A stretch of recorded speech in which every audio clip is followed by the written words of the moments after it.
Oi pessoal, tudo bem? Vamos continuar lendo há 2000 anos o livro psicografado por Chico Xavier, ditado por Emmanuel, esse aqui, que traz então a vida do próprio Emmanuel, não como Emmanuel, mas como o senador Públio Lentulus, no tempo, na era cristã, no ano 31 ali da era cristã. 31 começou ali em Roma e nós estamos agora em 32, a gente já está ali na Palestina, em Jerusalém. E ele está trazendo essa história verídica da vida dele, não é ficção, é história verídica, e ele diz que é para que sirva de roteiro para a gente, para que nós não tenhamos que passar tanto tempo para entender a mensagem de Jesus Cristo.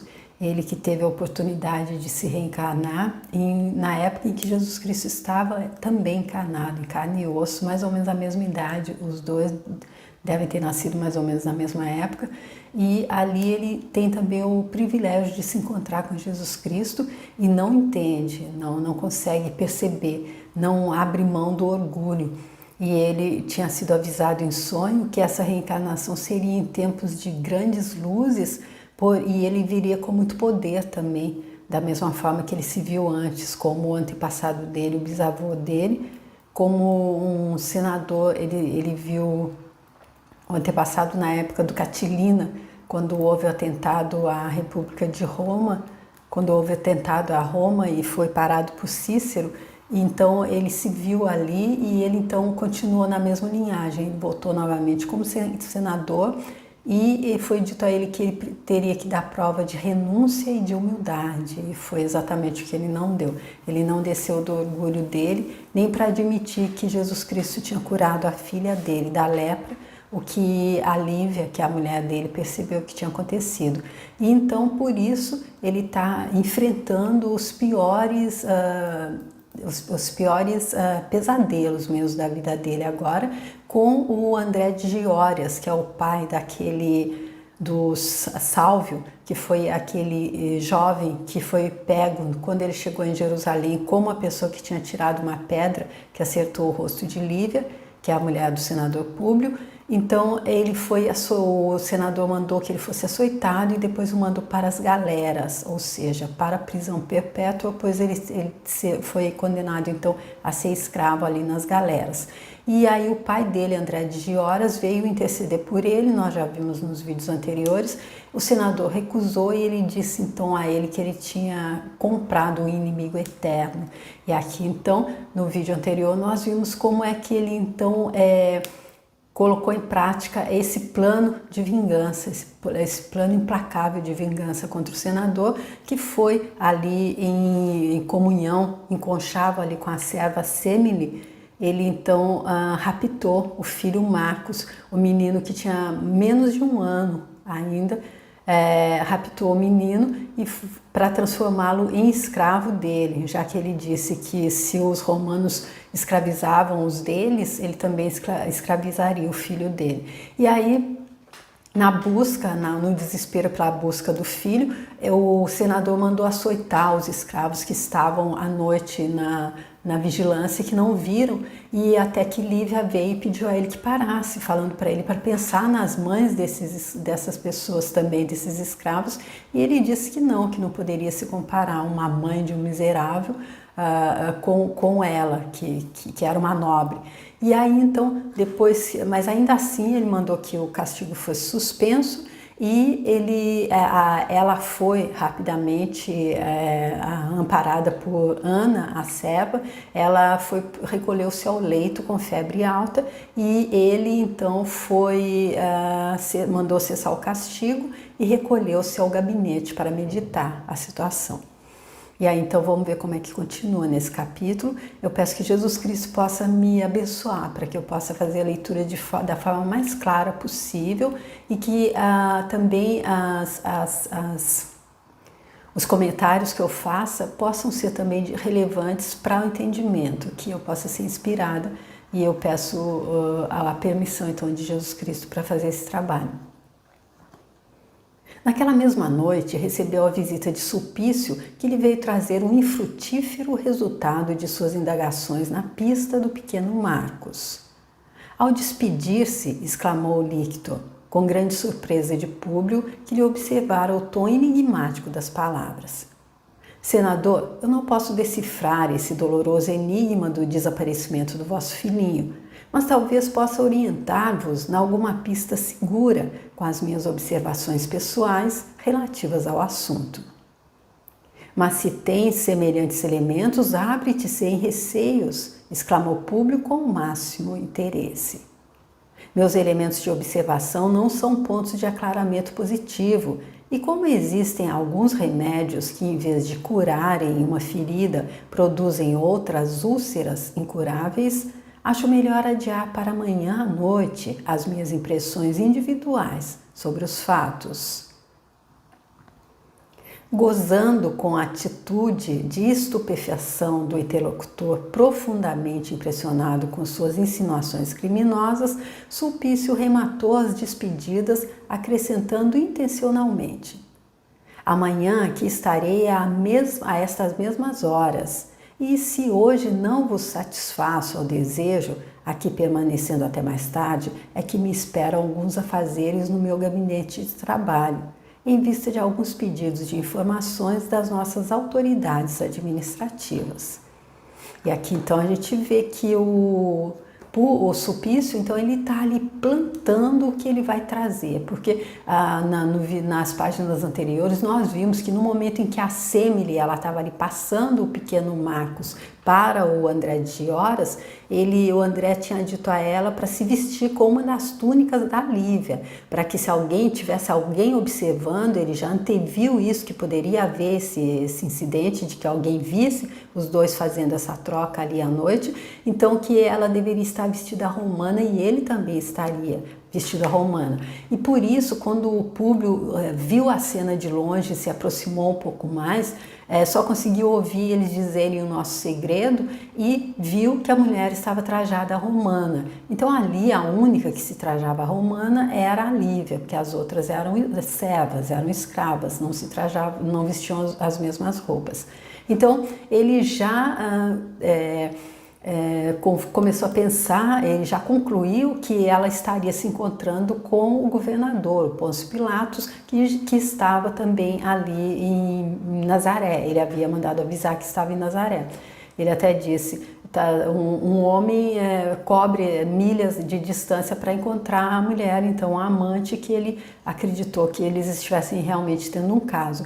Mas eu acredito que ele não deva ter querido falar aqui para o Sulpício, para o Públio, para o senador, porque ele queria então estar ali trocando impressões, dizendo que ele viu a Fúvia, que é a comparsa dele. A gente lembra ali nas páginas anteriores que em troca de se tornar amante dele, a Fúvia, que já é amante de Pôncio Pilatos, que é casado com a irmã dela, ela então pediu a Sulpício para estar ajudando a macular a imagem da Lívia perante o senador, porque ela ficou com ciúmes porque o Pilatos estava estava fazendo avanços em direção à Lívia, e ela então ficou com ciúme e inveja. Aí ela então está armando esse plano para acabar com a reputação dela diante do senador. Dominado pelas expressões daquele enigma, Públio Lentulus apresentou-lhe as despedidas da noite, tendo forças para murmurar: então até amanhã, esperarei o cumprimento da tua promessa, de modo a aliviar em si os receios do coração. Ficando a sós, o senador submergiu-se no mar profundo de suas inquietações e receios. Justamente quando contava regressar a Roma, eis que surge o inesperado, com piores características que a própria moléstia da filha, tantos anos suportada com serenidade e resignação, porque agora era o rapto inexplicável de uma criança envolvendo sérias questões da moralidade de sua casa e a própria honra da família.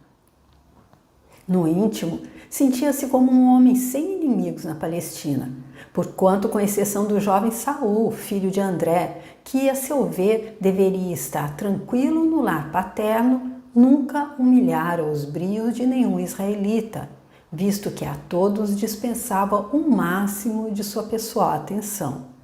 Onde a causa daquele crime misterioso? E aqui então o Plínio, o Públio confabulando ali com ele mesmo, conversando ali na mente dele, quem poderia ter feito aquilo se ele trata todo mundo tão bem, à exceção daquele pequeno incidente que aconteceu com Saul, filho de André, aquele que ele mandou açoitar, mandou prender, mandou para as galeras, ou seja, condenou à morte, porque quem ia escravo para as galeras normalmente morria ali naqueles trajetos, e que ele disse não para o pai dele, quando ele veio interceder por ele, pelo filho, para o André de Gioras, e o André disse a ele que ele havia comprado um inimigo mortal, um inimigo eterno, e ele, quando mandou buscar, ele se arrependeu e mandou buscar, trazer o filho Saul da prisão, ele disseram que ele tinha fugido, e aí ele tomou isso como certo, porém ele tinha sido vendido no mercado paralelo de escravos, dos escravos jovens que eles vendiam, e agora ele é escravo lá em Roma, na casa do amigo dele, do Sulpício, Sulpício não, é o marido da Calpurnia, que eu sempre esqueço o nome dele, daqui a pouco vem, mas vocês lembram, ele é escravo agora. Então, lá na casa da Calpurnia, o marido dela e os 2 filhos lá em Roma, que são os amigos deles. Então, como que pode ele não pensar nisso, se a única pista que ele tem, não há ninguém, ele não tem nenhum inimigo, a não ser esse incidente, mas e quem sabe? E se a pessoa, se o Saul ele não está na casa paterna como ele crê, então por que ele não pega essa pista por aí, não é? Em suas reminiscências aflorou a palavra segura de Flamínio, eles estão lá na casa do Flamínio, que é o amigo dele, Flamínio Severus, quando lhe aconselhou muita prudência e valor individual na Palestina, em razão de certos malfeitores que infestavam a região, mas, por outro lado, recordava o sonho simbólico e, com os olhos da imaginação, parecia lobrigar o vulto venerando daquele juiz austero e incorrupto que lhe profetizara a existência fértil de amarguras, dado seu desprezo e indiferença pelas verdades salvadoras de Jesus de Nazaré. Ou seja, é incrível, ele próprio está agindo contra ele e ele sabe, a consciência dele está lhe dizendo aí, ó, é isso, você fez isso, você seguiu ali os conselhos do Flamínio, que você devia ser duro, devia ser cruel, devia mostrar que é você que manda, então mandou açoitar, mandou prender eternamente, escravizar eternamente um jovem, não acolheu o pai dele quando ele veio pedir por ele, e o principal é que você não deu atenção quando você se encontrou com Jesus Cristo, Jesus de Nazaré, e aí o sonho veio, e eu acho que ele é muito abençoado, meu Deus, ele tem gente que intercede por ele, nossa, porque um sonhar desse jeito, ele está vendo tudo, ele só está metendo os pés pelas mãos, realmente não sei, porque realmente eu não consigo entender, porque está tudo, ele está claro, ele vê aquele, conversando com ele mesmo, ele vê, mas não é isso, não é aquilo, e continua. Trabalhado pela dor de angustiados pensamentos, debruçou-se à mesa de trabalho e deixou que o orgulho ferido chorasse copiosamente, considerando a sua impotência para conjurar as forças ocultas e impiedosas que conspiravam contra a sua ventura, nos caminhos ensombrados do seu doloroso destino.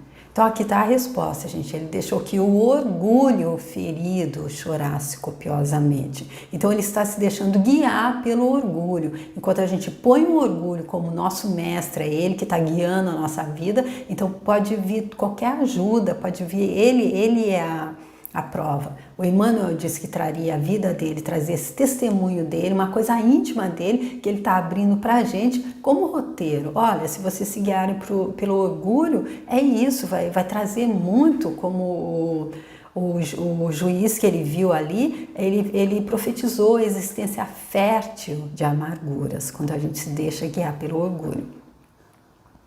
Alta noite procurou desabafar o coração junto à carinhosa solicitude da esposa, trocando ambos suas lamentações e suas lágrimas.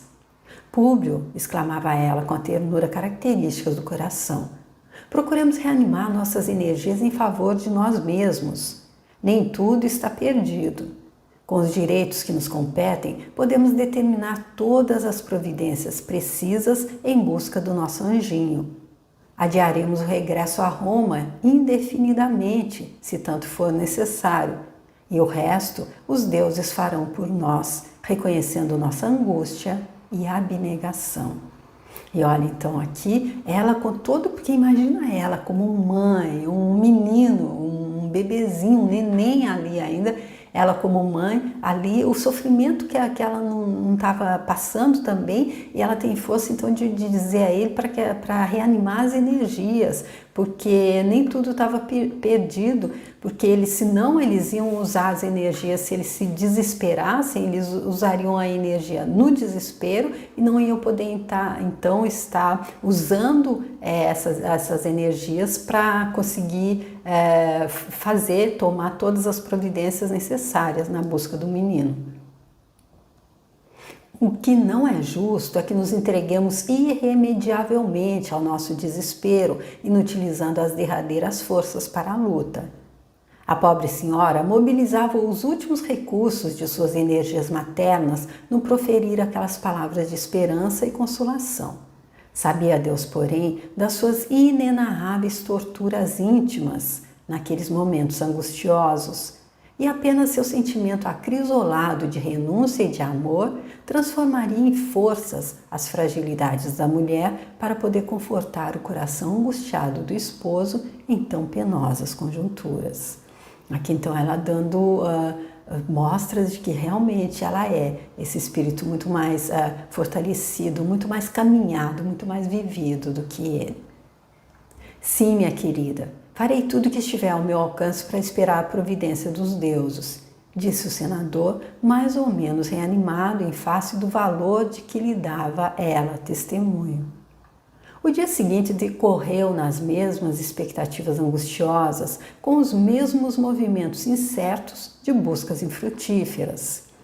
À noite, segundo prometera, lá estava Sulpício Tarquínios esperando seu momento decisivo. Após o jantar, a que Lívia não pôde comparecer em virtude do seu profundo abatimento físico, Públio recebeu o lictor com toda a intimidade, ali mesmo no triclínio, em cujos leitos macios ambos se estiraram para a palestra costumeira. Então, ainda ontem, exclamou o senador, dirigindo-se ao suposto amigo, despertasse o meu paternal interesse, falando-me de tuas observações pessoais que somente hoje me poderias transmitir. Ah, sim, redarguiu o lictor com fingida surpresa. É bem verdade que desejaria solicitar vossa atenção para as ocorrências misteriosas destes últimos dias. Tendes algum inimigo aqui na Palestina interessado na continuidade de vossa permanência em regiões pouco adaptáveis aos hábitos de um patrício romano? De modo algum, revidou o senador, eminentemente surpreendido. Suponho encontrar-me num ambiente de amizades sinceras e se tratando das nossas autoridades administrativas, e acredito que ninguém haja interessado na minha ausência de Roma. Ficaria muito satisfeito se esclarecesses melhor as tuas observações. É que na Judéia, há alguns anos, houve um caso idêntico ao vosso. Conta-se que um dos antecessores do governador atual se deixou apaixonar perdidamente pela esposa de um patrício romano, que teve a pouca sorte de se fixar em Jerusalém. E, conquistados os objetivos dele, tudo fez para obstar o regresso de suas vítimas à sede do império. E quando notou de que nada valiam os empecilhos de sua autoridade, cometeu o crime de sequestrar um filhinho do casal, fazendo acompanhar o feito de outras atrocidades que ficaram impunes, dado o seu prestígio político perante o Senado. Então aqui a gente vê que o Tarquínio, então, Sulpício Tarquínio, ele vem e ele planta muito bem, ele destila realmente todo o fel, ele deve ter feito tudo, ter costurado tudo isso ali, não é dito aqui no livro, mas com certeza ele se encontrou com a Fúvia e ele foi instruído por ela a tá fazendo exatamente desse jeito. Essa história que não sei se no decorrer do livro vai parecer que é verídica, mas pode muito bem não ser, e dessa forma então ele realmente planta ali destila todo esse fel que ele está trazendo para amargar mais ainda a vida do senador. Públio ouviu essas observações com o pensamento em brasa.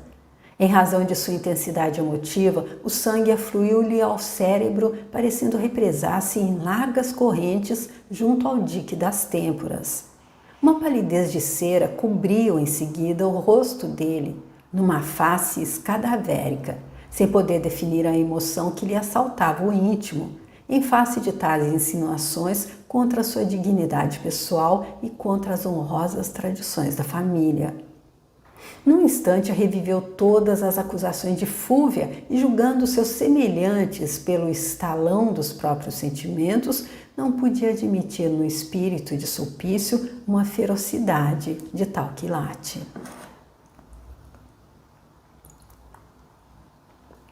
Então aqui ele lembra tudo que a Fúvia veio e disse a ele, que a Fúvia já fez a parte dela, nós vimos ali nas páginas anteriores, então ele lembra isso e ele pensa, então ele revive essas acusações da Fúvia e julgando os semelhantes pelo estalão dos próprios sentimentos dele, ele não podia admitir no espírito dessa pessoa que está falando com ele, do Sulpício, uma ferocidade de tal quilate. Enquanto mergulhava o pensamento em cismas atrozes, sem responder ao líquido que o observava gozando o efeito de suas tenebrosas revelações, prosseguiu o caluniador com fingida humildade. Bem reconheço o alcance de minhas palavras, para as quais, aliás, suplico a benevolência de vossa discrição, mas eu não abriria o coração neste sentido, senão tocado pelo profundo interesse que a vossa amizade conseguiu inspirar a minha alma, dedicada e sincera. Francamente, não desejava constituir-me delator de quem quer que seja perante vosso espírito justo e generoso.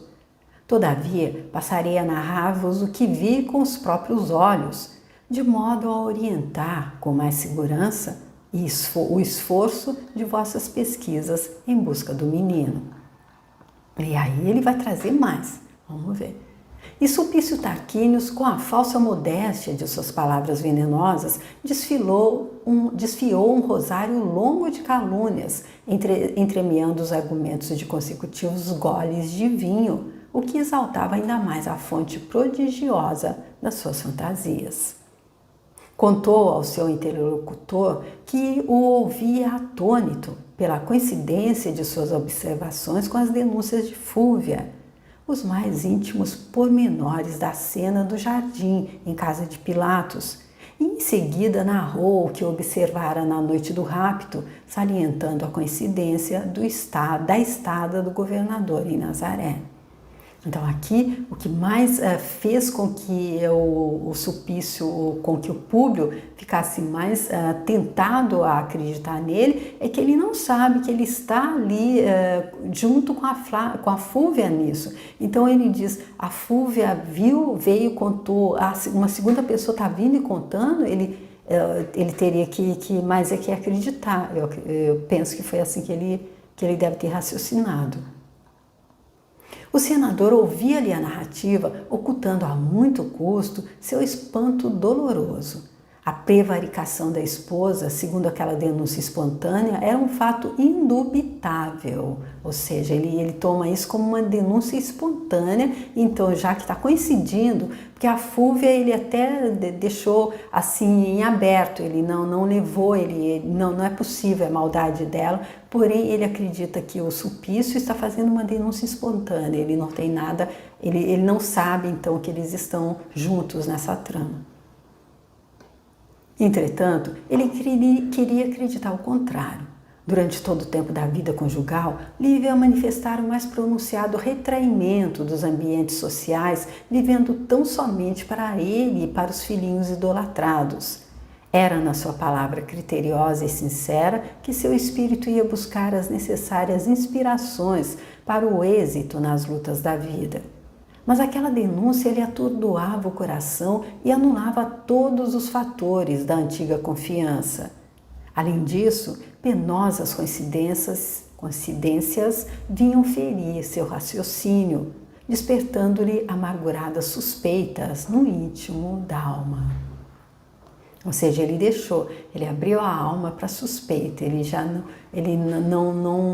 não teve realmente ali naquele momento confiança firme nela, em quem era ela. Não fora ela que interceder a favor dos escravos no momento do castigo súplice, como se a culpa do acontecido também lhe pesasse no coração? E aí depois que a gente deixa que a dúvida adentre, aí a mente traz um monte de outras coisas para corroborar isso que a gente está pensando que é verdade, né? Olha aí, então agora ele já disse, então foi por isso que ela intercedeu pelos escravos, ela sabia que eles eram inocentes, pois a culpada era ela. Ainda na véspera, sugeriram a continuidade da permanência de ambos na Palestina, demonstrando um valor pouco vulgar. Não seria isso um gesto de suposta consolação para o marido ultrajado, obedecendo a intuitos inconfessáveis? E aí lembra ali o diálogo que ela veio passando, fazendo das tripas coração, passando aquele sentimento terrível que ela está tendo com tudo que aconteceu, para tentar confortá-lo. Ela disse, se necessário for, a gente fica na Palestina o tempo que for preciso para até encontrar o filho. E aí ele já pegou isso também para estar valendo-se contra o que ele está pensando a respeito dela agora. Não está se valendo contra, não está se valendo para então está confirmando aquilo que ele está pensando a respeito dela agora, que ele recebeu as informações caluniosas do Sulpício. Um turbilhão de ideias antagônicas entrechocava-se no mar de suas meditações dolorosas. Por outro lado, considerou num relance sua posição de homem de Estado, as responsabilidades austeras que lhe competiam no organismo social. O cargo proeminente, as severas obrigações a que se consagrara no mecanismo das relações de cada dia, o orgulho do nome e as tradições de família amalgamaram a energia precisa para o domínio das emoções do momento. E escondendo o homem sentimental, que era por natureza, para tão somente revelar o homem público, teve forças para exclamar. Então aqui ele, como se ele abafasse ali o homem sentimental, o homem que amava a mulher, que confiava nela, porque além de tudo ele tinha que pensar no orgulho do nome, nas tradições da família, no cargo proeminente que ele tinha, e aí então ele coloca a máscara do homem, desse homem público, e para conseguir responder ao Sulpício. Sulpício, agradeço o teu interesse, desde que tuas palavras sejam reflexo da tua generosidade sincera. Mas devo considerar, perante o conceito que acabas de expender sobre minha mulher, que não aceito nenhum argumento que lhe fira a dignidade e a austera nobreza. Predicados esses que ninguém mais que eu deve conhecer. A entrevista no Jardim de Pilatos a que te referes foi por mim autorizada, e as tuas observações na noite do rapto não estão bem definidas, dado o caráter positivo que se requer das nossas investigações.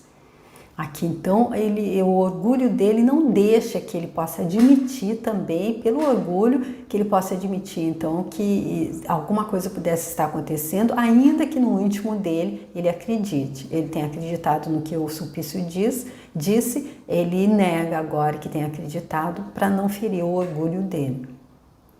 Assim, pois, agradeço-te a dedicação em meu favor, mas tua opinião abre entre nós, doravante, uma linha divisória que a minha confiança não mais ousará transpor.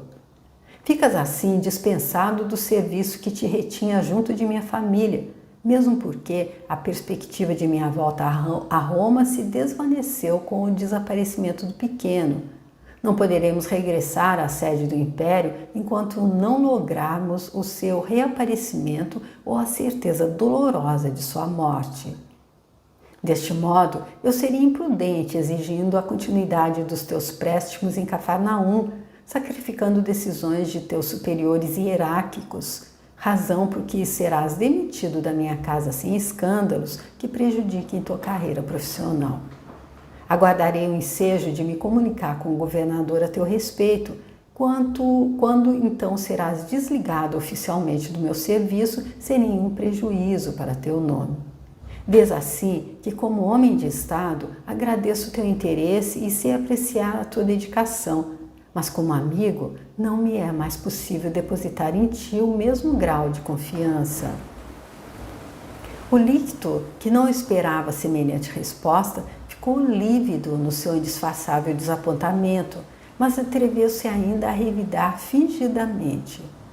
Senhor senador, chegará um instante em que havereis de valorizar meu zelo não só como servidor de vossa casa, mas também como amigo desvelado e sincero. E já que não tendes outra recompensa melhor do que o desprezo injusto para corresponder ao meu impulso de amizade, é com prazer que me sinto desligado das obrigações que me prendiam junto de vossa autoridade. Em seguida, Sulpício pronunciou algumas palavras de despedida, a que Públio respondeu secamente, atormentado pelos mais profundos desgostos. Então aqui a gente vê que ele não esperava por isso, ele esperava realmente tê-lo, acredito, ele esperava que depois que ele plantasse ali aquelas mentiras que ele trouxe, todas aquelas calúnias que ele trouxe com relação a Lívia, que o senador fosse até pedir para ele a colocá-lo mesmo ali, talvez, é só eu que estou imaginando isso, como um detetive particular ali para pegar realmente mais provas do que ele estava dizendo, mas aqui nesse ponto ele foi realmente grande aqui, eu acredito, o Públio, porque ele disse que como homem de Estado ele então agradecia o que ele tinha feito, porém não podia ser mais amigo dele e até e dispensaria do cargo então que ele tinha junto à família dele. E aí ele não gostou muito e por isso deu essa resposta de alguém que não ficou muito satisfeito, porém disse: espere então para ver, não está confiando. Então está me desligando, então é com prazer que me sinto desligado, não estou perdendo nada, quem está perdendo é você. No silêncio do seu gabinete, examinou o quanto de energia as circunstâncias haviam exigido do seu coração em tão penosas conjunturas. Bem reconhecia que adotara para com o Lictor a atitude mais conveniente e consentânea com a situação, mas no íntimo guardava angustiosa incerteza acerca da conduta de Lívia. Tudo conspirava contra ela, tendendo a apresentá-la ao seu coração de marido orgulhoso como a personificação da falsa inocência. Naquele tempo, ainda não se vulgarizara no mundo o orai e vigiai dos ensinamentos eternamente doces do Cristo. E o senador, entregando-se quase que totalmente ao império das amargas emoções que o acabrunhavam, debruçou-se sobre numerosos rolos de pergaminho, entrando a chorar convulsivamente. Ou seja, aquele deixou-se, estava ali mesmo, não precisava mais, deixou vir o homem, a pessoa, o sentimental mesmo, que estava vendo, estava entendendo. Ali no íntimo dele ele sabia que tudo aquilo que ele tá passando é o que ele está colhendo, o que é só o que ele fez. Aqui, como eu vi uma pessoa dizendo, é passado, o que a gente está vivendo é passado. A gente vive aquilo que a gente plantou ontem, a gente está vivendo aquilo que a gente plantou ontem com os nossos pensamentos e sentimentos que, claro, se transformaram em ação. Então, o pensamento dele de que ele tinha que ser rigoroso, de que ele tinha que ser implacável e aquele sentimento de orgulho fez com que ele agisse mandando açoitar o Sálvio, que era o filho do André de Giórias, e depois mantendo o mesmo orgulho, o mesmo pensamento que era ele o maior, que o outro era menor que ele, e o sentimento de orgulho fez com que ele negasse ao pai do Sálvio, o André. Então, o que ele estava pedindo para o filho é inocentar o filho, soltar o filho. E agora, então, ele sabe no íntimo dele que é isso que está acontecendo, eu acredito. Mas como ele ainda não havia se vulgarizado no mundo orar e vigiar, então ele não estava nem orando nem vigiando. Ele estava orando ali para os deuses dele, mas ele não estava vigiando. Então vamos ver, gente, como é que continua aqui, porque terminou então aqui esse 6º capítulo, onde aconteceu então o rapto do filho deles. E nós vamos para o 7º, que vão ser as pregações do Tiberíades.